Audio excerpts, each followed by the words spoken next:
ना थके हैं अभी पैर, ना हिम्मत हारी है, हौसला है कुछ कर दिखाने का, इसलिए सफ़र जारी है।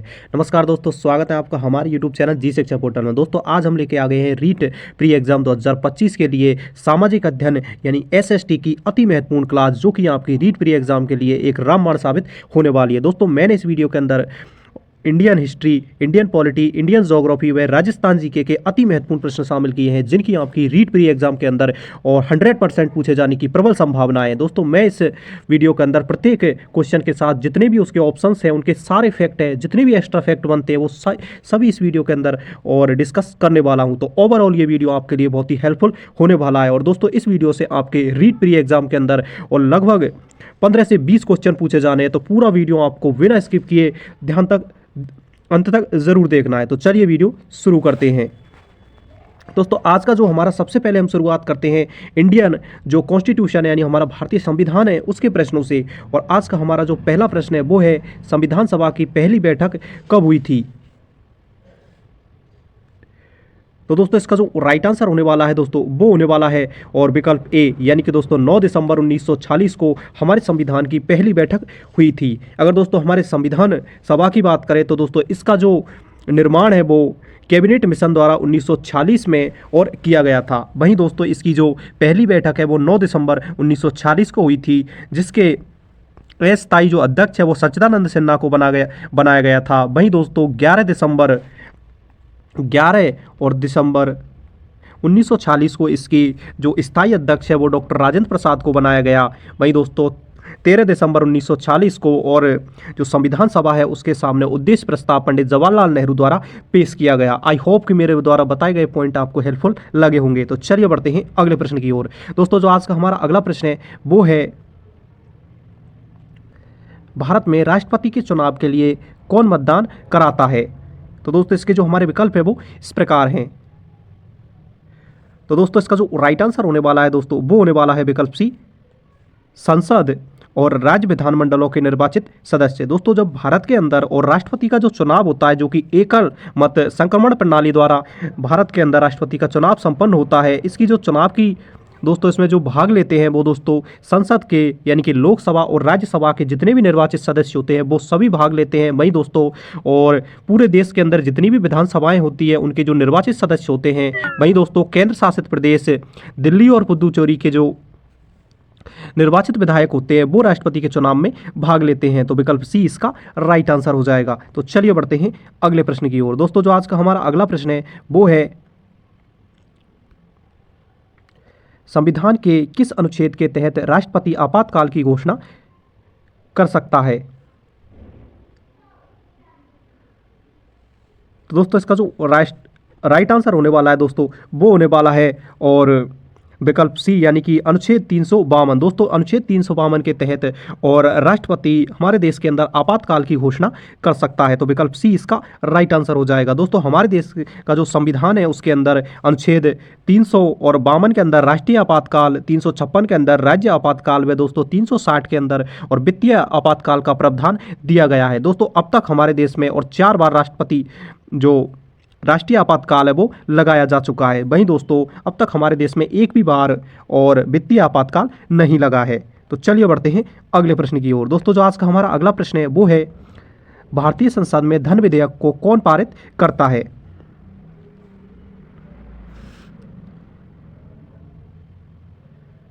तो दोस्तों इसका जो राइट आंसर होने वाला है दोस्तों वो होने वाला है विकल्प ए, केवल लोकसभा। दोस्तों भारतीय जो संसद है उसमें जो धन विधेयक है वो हमारे देश की और लोकसभा के अंदर लाया जा सकता है। अगर दोस्तों हम धन विधेयक की बात करें तो इसका उल्लेख हमारे संविधान के अनुच्छेद 110 के अंदर किया गया है।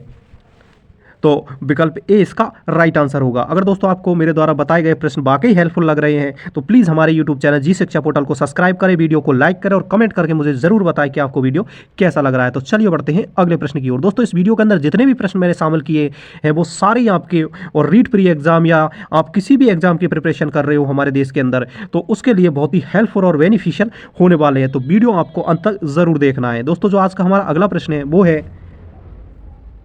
संविधान का अनुच्छेद 21 किससे संबंधित है। तो दोस्तों इसका जो राइट आंसर होने वाला है वो होने वाला है विकल्प बी, व्यक्तिगत स्वतंत्रता और जीवन का अधिकार। दोस्तों हमारे जो कॉन्स्टिट्यूशन के भाग 3 के अंदर जिसमें मौलिक अधिकारों का उल्लेख है, उसके अंदर जो जो अनुच्छेद 21 है, जिसे हम राइट टू लाइफ यानी कि जीवन जीने का अधिकार के नाम से भी इसे जानते हैं, इसके अंदर हमें और व्यक्तिगत स्वतंत्रता यानी जो इंडिविजुअल्स फ्रीडम होती है और जीवन यानी कि राइट टू लाइफ के अधिकार का उल्लेख देखने को मिलता है। वहीं दोस्तों हमें और संविधान के अनुच्छेद 21A के अंदर जो निजता का अधिकार है यानी कि दोस्तों राइट टू प्राइवेसी है, वो भी हमें देखने को मिलता है। तो विकल्प बी इसका राइट आंसर हो जाएगा। और दोस्तों हम धार्मिक स्वतंत्रता के अधिकार की बात करें तो धार्मिक स्वतंत्रता के अधिकार का उल्लेख हमारे जो हमारा संविधान है उसके अनुच्छेद 25 से और 28 के मध्य हमें देखने को मिलता है। भाई दोस्तों जो शिक्षा का अधिकार है उसे भी, और दोस्तों हमारे जो संविधान के मौलिक अधिकार है उनमें 86वें संविधान संशोधन द्वारा और 21 के अंदर जो अनुच्छेद 21 है उसके अंदर शामिल कर लिया गया है। तो चलिए बढ़ते हैं अगले प्रश्न की ओर। दोस्तों आज का जो हमारा अगला प्रश्न है वो है भारत में विधायिका का सर्वोच्च निकाय कौन सा है। तो दोस्तों इसका जो राइट आंसर होने वाला है दोस्तों वो होने वाला है विकल्प सी, संसद। दोस्तों हमारे देश के अंदर जो विधायिका है उसका जो सर्वोच्च निकाय है उसे वो संसद को माना जाता है। अगर दोस्तों हम इस संसद की बात करें तो दोस्तों संसद के अंदर और प्रमुख रूप से और लोकसभा, राज्यसभा और राष्ट्रपति को शामिल किया जाता है, जिसमें दोस्तों लोकसभा निम्न सदन होता है, राज्यसभा उच्च सदन होता है।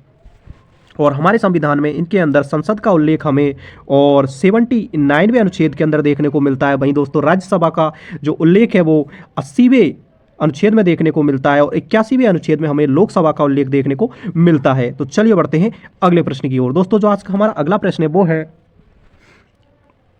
राष्ट्रपति की अनुमति के बिना कौन सा विधेयक संसद में पारित नहीं हो सकता है।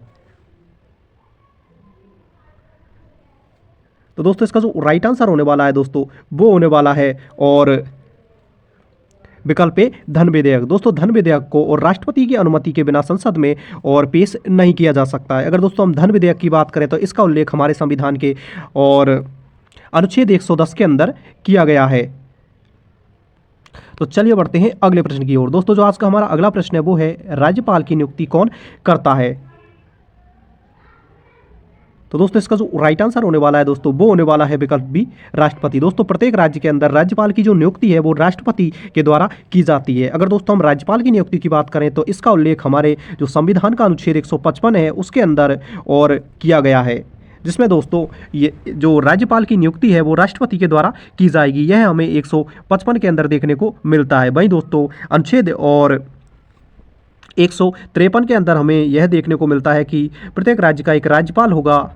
वहीं दोस्तों अनुच्छेद और 154 के अंदर हमें और राज्यपाल के निर्वाचन के बारे में जानकारी देखने को मिलती है। तो चलिए बढ़ते हैं अगले प्रश्न की ओर। दोस्तों जो आज का हमारा अगला प्रश्न है वो है भारत के मुख्य न्यायाधीश की नियुक्ति कौन करता है। तो दोस्तों इसका जो राइट आंसर होने वाला है दोस्तों वो होने वाला है विकल्प बी, राष्ट्रपति। दोस्तों राष्ट्रपति के द्वारा और भारत का जो सुप्रीम कोर्ट है उसके जो चीफ जस्टिस होते हैं उनकी नियुक्ति और भारत के राष्ट्रपति के द्वारा की जाती है। अगर दोस्तों हम और राष्ट्रपति की बात करें तो दोस्तों राष्ट्रपति को शपथ दिलाने का जो कार्य है वो भी और जो सर्वोच्च न्यायालय का मुख्य न्यायाधीश होता है उसके द्वारा संपन्न किया जाता है। तो विकल्प बी इसका राइट आंसर हो जाएगा। तो चलिए बढ़ते हैं अगले प्रश्न की ओर। दोस्तों जो आज का हमारा अगला प्रश्न है वो है संविधान का कौन सा भाग राज्य के नीति निर्देशक तत्व से संबंधित है। तो दोस्तों इसका जो राइट आंसर होने वाला है वो होने वाला है विकल्प सी, भाग 4। दोस्तों हमारे संविधान के भाग 4 के अंदर और राज्य के जो नीति निर्देशक तत्व यानी कि जो डीपीएसपी है यानी कि direct principle of state policy, उनका उल्लेख हमें देखने को मिलता है। अगर दोस्तों हम डीपीएसपी की बात करें तो इनको दोस्तों और आयर जो लैंड देश है उसके संविधान से हमारे देश के संविधान के अंदर लिया गया है। और अनुच्छेद दोस्तों हमें 36 से और 51 के मध्य इनका और उल्लेख हमें देखने को मिलता है। तो चलिए बढ़ते हैं अगले प्रश्न की ओर। दोस्तों जो आज का हमारा अगला प्रश्न है वो है भारत के उपराष्ट्रपति का कार्यकाल कितने वर्ष का होता है। तो दोस्तों इसका जो राइट आंसर होने वाला है वो होने वाला है विकल्प बी यानी कि 5 वर्ष। दोस्तों भारत के अंदर और उपराष्ट्रपति का जो कार्यकाल है वो दोस्तों हमें 5 वर्ष देखने को मिलता है। अगर दोस्तों हम उपराष्ट्रपति की बात करें तो उपराष्ट्रपति है दोस्तों वो और राज्यसभा का पदेन सभापति भी होता है। तो विकल्प बी इसका राइट आंसर हो जाएगा। दोस्तों इस वीडियो के अंदर मैंने जितने भी प्रश्न शामिल किए हैं उनकी आपकी रीट प्री एग्जाम के अंदर आने की पूरी संभावना है। दोस्तों मैंने इसमें हर सब्जेक्ट से प्रश्न शामिल किए हैं। दोस्तों अब मैं पॉलिटी के बाद में और दोस्तों मैं आपको इसी वीडियो के अंदर इंडियन ज्योग्राफी के प्रश्न करवाऊंगा, फिर दोस्तों और इंडियन हिस्ट्री के प्रश्न करवाऊंगा। तो पूरा वीडियो आपको अंत तक जरूर देखना है। तो चलिए बढ़ते हैं अगले प्रश्न की ओर। दोस्तों जो आज का हमारा अगला प्रश्न है वो है लोकसभा में न्यूनतम आयु कितनी होनी चाहिए।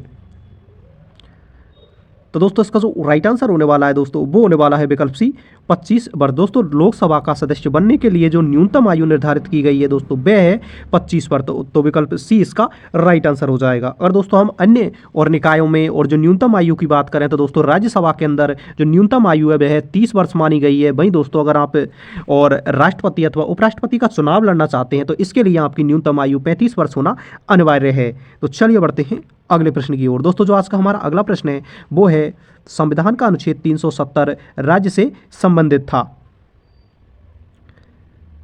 तो दोस्तों इसका जो राइट आंसर होने वाला है दोस्तों वो होने वाला है विकल्प सी जम्मू कश्मीर।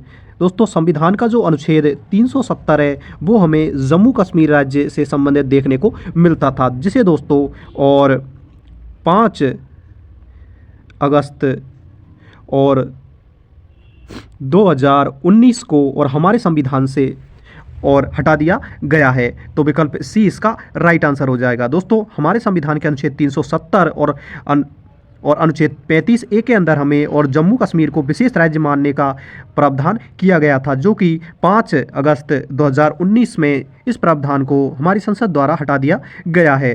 तो विकल्प सी इसका राइट आंसर हो जाएगा। तो चलिए बढ़ते हैं अगले प्रश्न की ओर। दोस्तों जो आज का हमारा अगला प्रश्न है वो है कौन सा अधिकार संविधान में मूल अधिकार के रूप में शामिल नहीं है।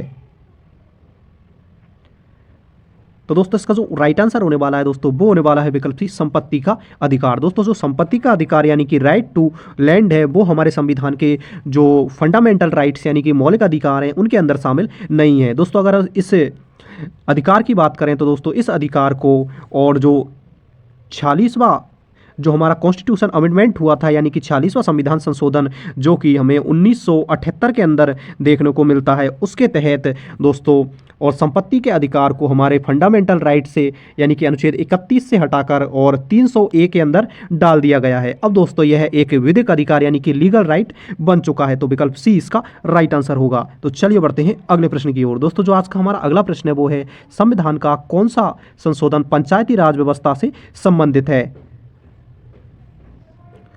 तो दोस्तों इसका जो राइट आंसर होने वाला है वो होने वाला है विकल्प सी 73वां संविधान संशोधन। दोस्तों जो 73वां संविधान संशोधन जो CA 73 जो कि दोस्तों हमें 1992 के अंदर देखने को मिलता है, इसके अंदर दोस्तों पंचायती राज को हमारे संविधान की अनुसूची 9 के अंदर शामिल किया गया था, अनुसूची 11 के अंदर शामिल किया गया था। वहीं दोस्तों हमारे संविधान का जो भाग 9 है उसके अंदर और पंचायती राज व्यवस्था को शामिल किया गया था।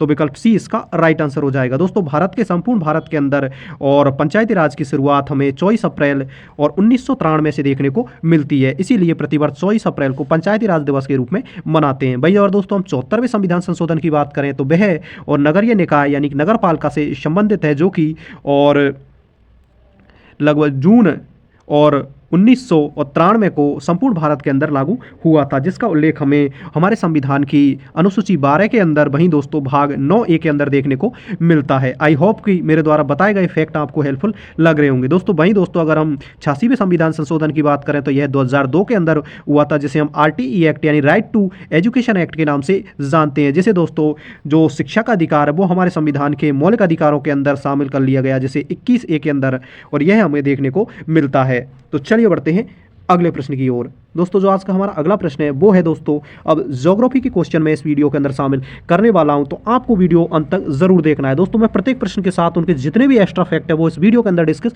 कर रहा हूं। अगर दोस्तों आपको वीडियो पसंद आ रहा है और मेरे द्वारा बताए गए फैक्ट आपको हेल्पफुल लग रहे हैं तो प्लीज़ हमारे यूट्यूब चैनल जी शिक्षा पोर्टल को अभी सब्सक्राइब करें, वीडियो को लाइक करें और कमेंट करके हमें ज़रूर बताएं कि आपको वीडियो कैसा लग रहा है। मैं आपको विश्वास दिलाता हूँ कि रीट प्री एग्जाम के अंदर इस वीडियो से आपको 100% क्वेश्चन देखने को मिलेंगे।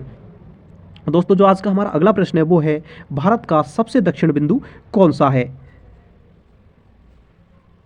तो दोस्तों इसका जो राइट आंसर होने वाला है वो होने वाला है विकल्प बी इंदिरा पॉइंट। दोस्तों भारत का जो दक्षिणतम बिंदु है जिसे हम इंदिरा पॉइंट अथवा पिग्मेलियन पॉइंट अथवा सोरेस पॉइंट के नाम से जानते हैं दोस्तों। यह हमें और जो रामेश्वरम है उसके दक्षिण में हिंद महासागर के अंदर देखने को मिलता है। अगर दोस्तों हम इस इंदिरा पॉइंट की बात करें तो दोस्तों 1 दिसंबर और 2004 के अंदर और आए भूकंप और सुनामी के कारण दोस्तों यह और जलमग्न हो चुका है। तो विकल्प बी इसका राइट आंसर हो जाएगी, यानी कि दोस्तों जो इंदिरा पॉइंट है वो भारत का और दक्षिणतम बिंदु है। वहीं अगर दोस्तों भारत के मुख्य भूमि के दक्षिणतम बिंदु की बात करें तो जो कन्याकुमारी है वो दोस्तों भारत की मुख्य भूमि का और दक्षिणतम बिंदु माना जाता है। तो चलिए बढ़ते हैं अगले प्रश्न की ओर। दोस्तों जो आज का हमारा अगला प्रश्न है वो है भारत की सबसे बड़ी मीठे पानी की झील कौन सी है। तो दोस्तों इसका जो राइट आंसर होने वाला है दोस्तों वो होने वाला है विकल्प ए बुलर झील। दोस्तों जो बुलर झील है जो कि जम्मू कश्मीर राज्य के अंदर और श्रीनगर जो दोस्तों जम्मू कश्मीर की राजधानी है वहाँ हमें यह देखने को मिलती है। यह भारत की सबसे बड़ी मीठे पानी की झील है।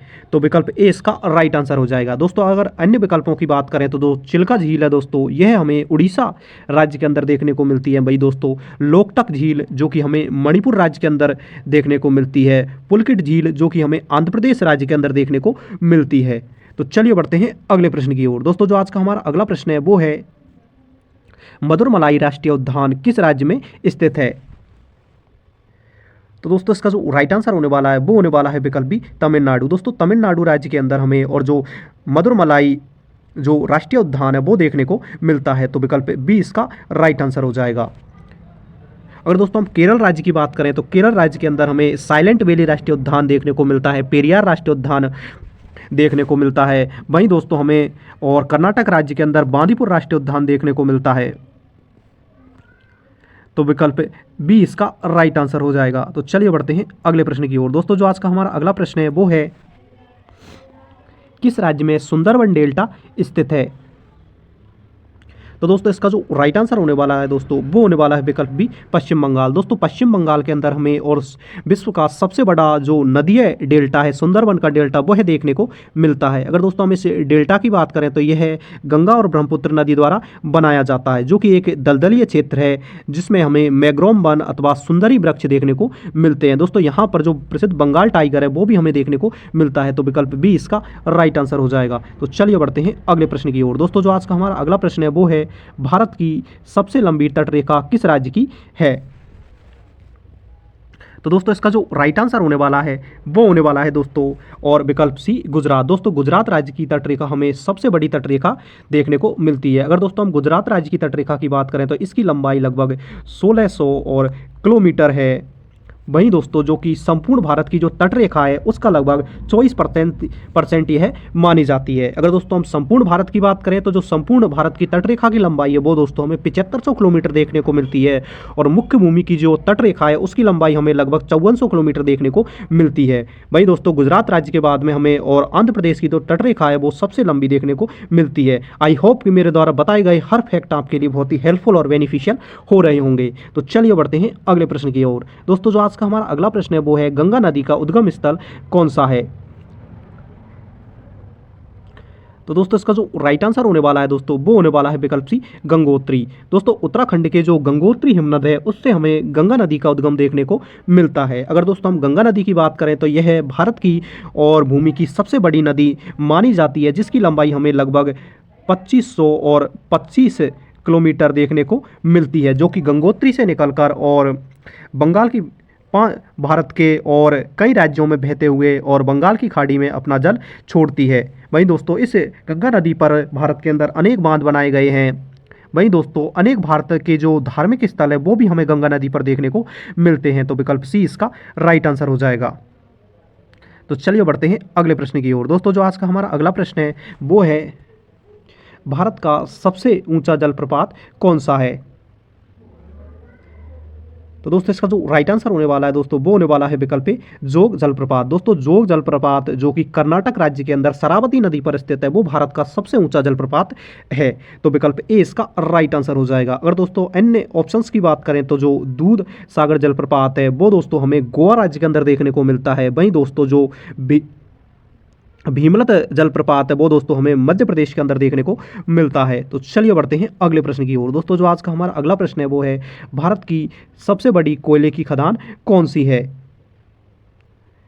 तो दोस्तों इसका जो राइट आंसर होने वाला है दोस्तों वो होने वाला है विकल्प ए झरिया। दोस्तों जो झरिया कोयले की खदान है जो कि हमें झारखंड राज्य के अंदर देखने को मिलती है, वह उत्पादन के मामले में भारत की सबसे बड़ी और कोयले की खान मानी जाती है। तो विकल्प ए इसका राइट आंसर हो जाएगा। तो चलिए बढ़ते हैं अगले प्रश्न की ओर। दोस्तों जो आज का हमारा अगला प्रश्न है वो है हिमालय की सबसे ऊंची चोटी कौन सी है।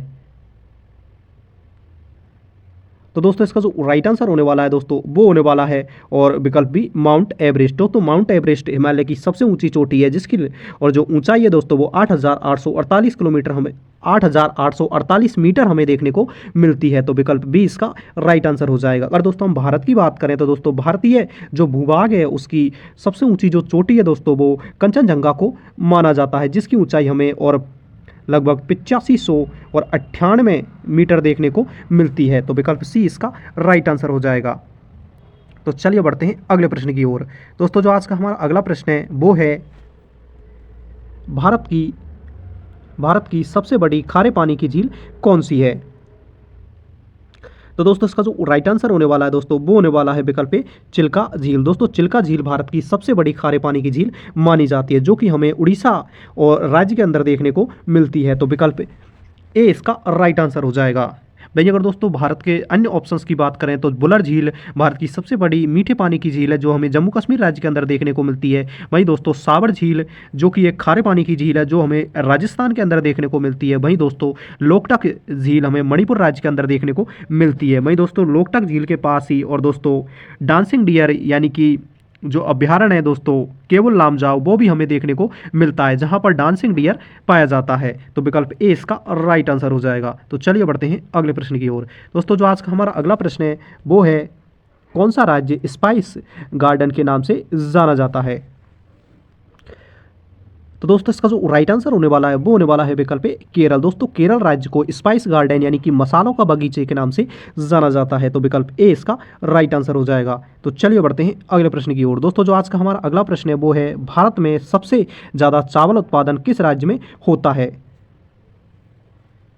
तो दोस्तों इसका जो राइट आंसर होने वाला है वो होने वाला है विकल्प बी पश्चिम बंगाल। दोस्तों पश्चिम बंगाल राज्य के अंदर और भारत में सबसे ज़्यादा चावल का उत्पादन किया जाता है। तो विकल्प बी इसका राइट आंसर हो जाएगा। अगर दोस्तों अन्य और फसलों की बात करें तो दोस्तों भारत में सर्वाधिक मात्रा में खाई जाने वाली फसल चावल है। वहीं दोस्तों उत्तर प्रदेश गेहूं उत्पादन के मामले में संपूर्ण भारत में पहले स्थान पर है। वहीं दोस्तों और प्रति इकाई क्षेत्रफल में गेहूं उत्पादन के मामले में पंजाब भारत में पहले स्थान पर आता है। वहीं दोस्तों आंध्र प्रदेश फल उत्पादन के मामले में संपूर्ण भारत में पहले स्थान पर आता है। तो विकल्प बी इसका राइट आंसर हो जाएगा। और दोस्तों आपको वीडियो पसंद आ रहा है तो प्लीज़ कमेंट करके हमें ज़रूर बताएं, वीडियो को लाइक करें और अपने दोस्तों के साथ शेयर ज़रूर करें। तो चलिए बढ़ते हैं अगले प्रश्न की ओर। दोस्तों जो आज का हमारा अगला प्रश्न है वो है कौन सी नदी ढक्कन का शोक कहलाती है। तो दोस्तों इसका जो राइट आंसर होने वाला है दोस्तों वो होने वाला है विकल्प डी तुंगभद्रा। दोस्तों जो तुंगभद्रा नदी है उसे हम ढक्कन के शोक से के नाम से जानते हैं। अगर दोस्तों हम इस तुंगभद्रा नदी की बात करें तो इसके कारण दोस्तों जो ढक्कन प्रदेश है उसके अंदर और बाढ़ आ जाती है, इसी कारण से ढक्कन का शोक कहा जाता है। अगर दोस्तों हम भारत के अंदर अन्य नदियों की बात करें तो दोस्तों और जो गोदावरी नदी है दोस्तों, जो भारत के अंदर जो दामोदर नदी होती है उसे पश्चिम बंगाल के शोक के नाम से जाना जाता है। वहीं दोस्तों कोसी नदी को और बिहार के शोक के नाम से जाना जाता है। वहीं अगर दोस्तों संपूर्ण विश्व के अंदर का बात करें तो जो हुआंगो नदी है उसे चीन के शोक के नाम से जाना जाता है। तो विकल्प डी इसका राइट आंसर हो जाएगा। तो चलिए बढ़ते हैं अगले प्रश्न की ओर। दोस्तों जो आज का हमारा अगला प्रश्न है वो है भारत में सबसे बड़ा बंदरगाह कौन सा है। तो दोस्तों जो इसका राइट आंसर होने वाला है दोस्तों वो होने वाला है विकल्प बी मुंबई। दोस्तों जो मुंबई बंदरगाह है दोस्तों वो भारत का सबसे बड़ा बंदरगाह माना जाता है। तो विकल्प बी इसका राइट आंसर हो जाएगा। दोस्तों अन्य बंदरगाहों की बात करें तो जो कोलकाता बंदरगाह है वो हमें पश्चिम बंगाल के अंदर देखने को मिलता है। वहीं दोस्तों काडला जो बंदरगाह है दोस्तों हमें गुजरात राज्य के अंदर देखने को मिलता है। चेन्नई बंदरगाह हमें और तमिलनाडु राज्य के अंदर देखने को मिलता है। तो चलिए बढ़ते हैं अगले प्रश्न की ओर। दोस्तों जो आज का हमारा अगला प्रश्न है वो है भारत का सबसे ऊंचा बांध कौन सा है। तो दोस्तों इसका जो राइट आंसर होने वाला है दोस्तों वो होने वाला है विकल्प बी, टेहरी बांध। दोस्तों टेहरी बांध और भारत का सबसे और ऊंचा बांध माना जाता है। अगर दोस्तों हम टेहरी बांध की बात करें तो यह गंगा नदी पर और बना हुआ एक बांध है जो कि हमें उत्तराखंड के और जो गढ़वाल है क्षेत्र है उसमें देखने को मिलता है। भैया दोस्तों अगर हम अन्य बांधों की बात करें तो जो भाखड़ा नागर बांध है वो सतलज नदी पर बना हुआ है जो कि हमें हिमाचल प्रदेश के अंदर देखने को मिलता है। हीराकुंड बांध जो कि हमें उड़ीसा राज्य के अंदर देखने को मिलता है। वहीं दोस्तों और जो सरदार सरोवर बांध है वो हमें गुजरात राज्य के अंदर देखने को मिलता है। तो चलिए बढ़ते हैं अगले प्रश्न की ओर। दोस्तों जो आज का हमारा अगला प्रश्न है वो है हड़प्पा सभ्यता की खोज किसने की थी। दोस्तों अब हम डिस्कस करने वाले हैं इंडियन हिस्ट्री के टॉप मोस्ट क्वेश्चंस जो कि आपके रीट प्री एग्जाम के अंदर पूछे जाने की जिनकी सबसे अधिक संभावना है। तो आपको वीडियो बिल्कुल भी स्किप नहीं करना है क्योंकि मैंने दोस्तों इस वीडियो के अंदर जितने भी प्रश्न शामिल किए हैं जो कि लास्ट जो गत वर्ष की और रीट की एग्जाम हुई है उनके अंदर पूछे गए हैं या उनसे संबंधित ये प्रश्न हैं। तो आपको प्रत्येक प्रश्न को बड़े ध्यान से और अंत तक जरूर देखना है और वीडियो को लाइक कर देना है और चैनल को सब्सक्राइब कर लेना है। दोस्तों जो आज का हमारा इंडियन हिस्ट्री का जो पहला प्रश्न है वो है हड़प्पा सभ्यता की खोज किसने की थी। तो दोस्तों इसका जो राइट आंसर होने वाला है दोस्तों वो होने वाला है विकल्प ए, दयाराम साहनी। दोस्तों दयाराम साहनी द्वारा 1921 के अंदर हड़प्पा सभ्यता की खोज की गई थी। अगर दोस्तों हम इस हड़प्पा सभ्यता की बात करें तो यह एक कांस्ययुगीन सभ्यता है जो कि हमें दोस्तों और पाकिस्तान के अंदर देखने को मिलती है। तो विकल्प ए इसका राइट आंसर हो जाएगा। दोस्तों हड़प्पा सभ्यता के बाद में और मोहनजोदड़ो सभ्यता की खोज 1922 में राखलदास बनर्जी द्वारा की गई थी। वहीं दोस्तों अगर हम राजस्थान की बात करें तो राजस्थान में कालीबंगा सभ्यता है जिसकी खोज अमलानंद घोष ने और 1952-53 में की थी। वहीं दोस्तों इसका जो उत्खनन कार्य है वो 1961 के अंदर बीबी लाल और बीके थापर द्वारा किया गया था। दोस्तों दशरथ शर्मा ने जिसे और जो हड़प्पा सभ्यता है उसकी तीसरी राजधानी कहा है।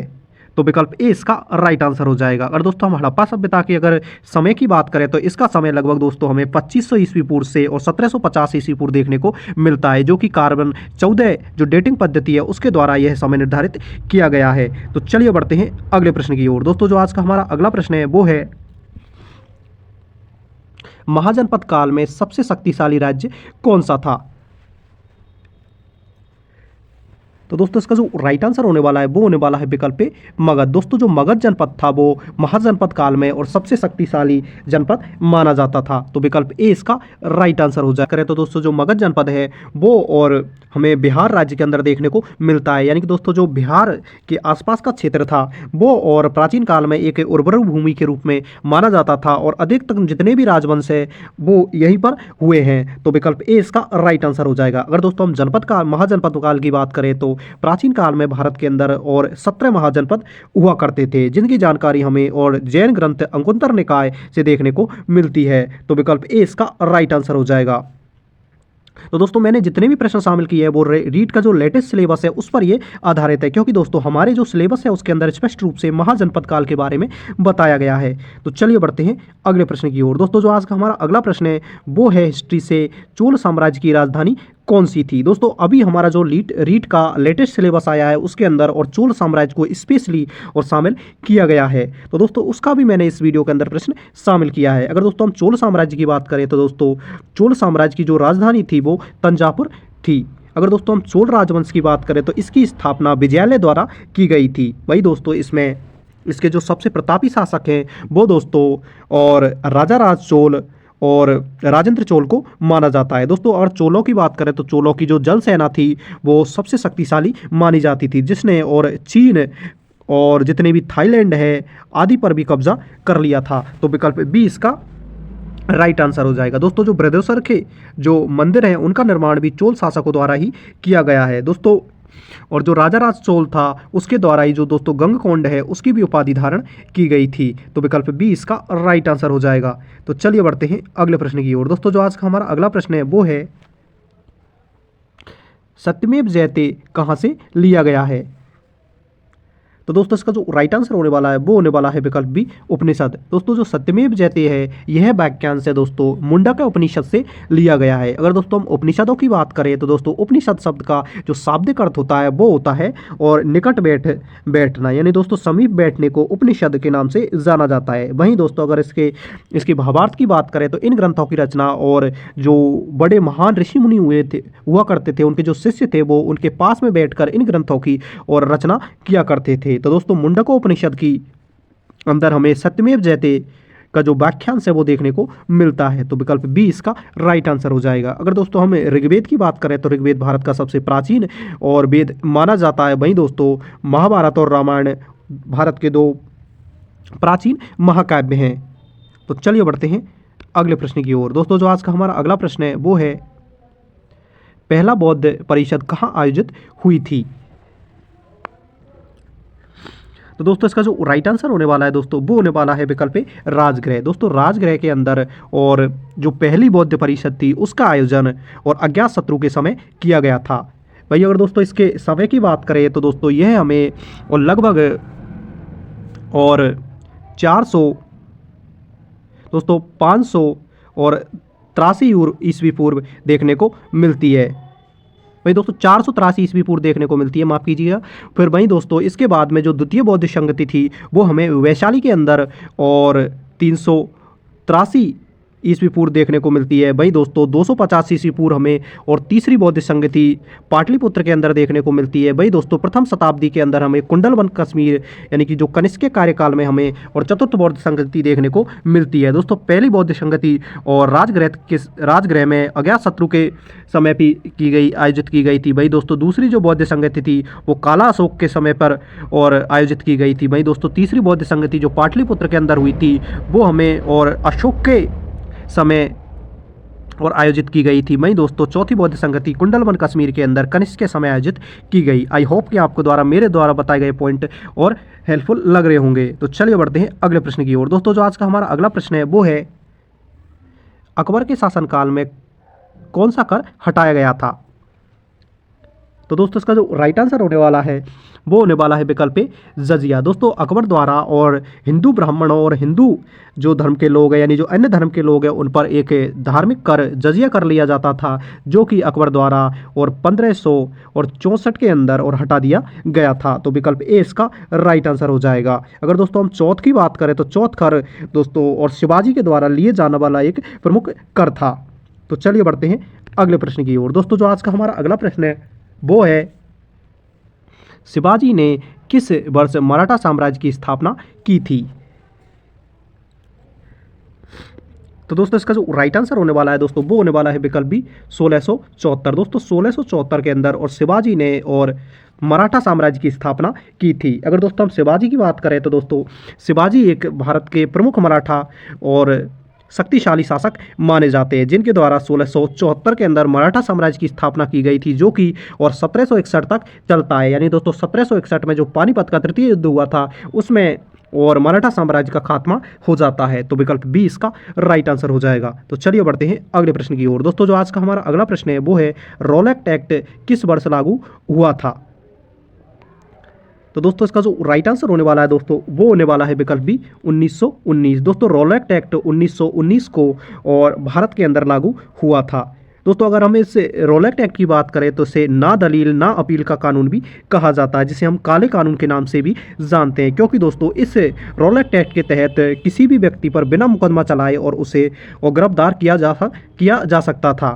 दोस्तों इसी के विरोध में दोस्तों लाला लाजपत राय की और दोस्तों इसी के विरोध में और जलियांवाला जो बाग है उसके अंदर एक सभा का आयोजन 13 अप्रैल 1919 को किया जा रहा था, जिसमें दोस्तों अंग्रेज अधिकारी जनरल डायर द्वारा गोली चलाने से कई सैकड़ों लोगों की मृत्यु हो गई थी। तो विकल्प बी इसका राइट आंसर आ जाएगा। यानी दोस्तों जो रॉलेट एक्ट है वो दोस्तों 26 जनवरी 1919 को और अंग्रेजों द्वारा पारित किया गया था। तो चलिए बढ़ते हैं अगले प्रश्न की ओर। दोस्तों जो आज का हमारा अगला प्रश्न है वो है कौन सा आंदोलन दांडी मार्च से संबंधित था। तो दोस्तों इसका जो राइट आंसर होने वाला है दोस्तों वो होने वाला है और विकल्प सी सविनय अवज्ञा आंदोलन। दोस्तों जो सविनय अवज्ञा आंदोलन है वो दांडी मार्च से संबंधित था। अगर दोस्तों हम इस आंदोलन की बात करें तो इस आंदोलन को और गांधी जी ने 1930 के अंदर और चालू किया था, जिसका जो प्रमुख उद्देश्य था दोस्तों वो जो विदेशी जितनी भी चीज़ हैं उनका बहिष्कार करना था और विदेशी जो कानून थे उनकी अवज्ञा यानी कि उनका पालन नहीं करना था। तो विकल्प सी इसका राइट आंसर हो जाएगा। दोस्तों अंग्रेजों ने और नमक पर प्रतिबंध लगा दिया था, इसी के लिए दोस्तों और 6 अप्रैल से 12 मार्च के मध्य और 1930 के अंदर महात्मा गांधी ने अपने और 78 साथियों के साथ प्रसिद्ध जो दांडी मार्च है वो गुजरात के साबरमती आश्रम से और दांडी के मध्य और लगभग और दोस्तों 200 और 41 किलोमीटर की यात्रा की थी, जिनमें उसमें उन्हें 24 दिन लगे थे। तो दोस्तों इसी यात्रा को हम दांडी मार्च के नाम से जानते हैं। तो विकल्प सी इसका राइट आंसर हो जाएगा। और दोस्तों हम अन्य आंदोलनों की बात करें तो जो असहयोग आंदोलन है वो गांधी द्वारा 1920 में शुरू किया गया था। वहीं दोस्तों भारत छोड़ो आंदोलन 1942 में शुरू किया गया था। वहीं दोस्तों खिलाफत आंदोलन हमें और जो तुर्की के खलीफा थे उनके और जो दोस्तों सपोर्ट में और 1919 के अंदर शुरू किया गया था। तो चलिए बढ़ते हैं अगले प्रश्न की ओर। दोस्तों जो आज का हमारा अगला प्रश्न है वो है भारतीय राष्ट्रीय कांग्रेस के पहले अध्यक्ष कौन थे। तो दोस्तों इसका जो राइट आंसर होने वाला है दोस्तों वो होने वाला है और विकल्प सी WC बनर्जी। दोस्तों जो व्योमेश चंद्र बनर्जी थे वो हमारे इसकी स्थापना WC यानी व्योमेश चंद्र बनर्जी की अध्यक्षता में और दोस्तों दिसंबर और 1885 के अंदर हमें देखने को मिलती है। अगर दोस्तों हम इसकी स्थापना की बात करें तो इसकी स्थापना दोस्तों और AOUM के द्वारा और मुंबई के अंदर एक संस्कृत पाठशाला में 72 सदस्यों की और अध्यक्षता में इसका पहला अधिवेशन आयोजित किया गया था। वही दिसंबर और 1885 को और भारत में और राष्ट्रीय कांग्रेस की स्थापना की गई थी। दोस्तों उस समय हमारे भारत के जो गवर्नर जनरल थे वो लॉर्ड डफरिन थे। तो विकल्प सी इसका राइट आंसर हो जाएगा। अगर दोस्तों आपको वीडियो पसंद आ रहा है तो प्लीज़ हमारे यूट्यूब चैनल जी शिक्षा पोर्टल को सब्सक्राइब करें, वीडियो को लाइक करें और कमेंट करके हमें ज़रूर बताएं कि आपको वीडियो कैसा लग रहा है। दोस्तों जो आज का हमारा अगला प्रश्न है वो है किसने इंकलाब जिंदाबाद का नारा दिया था।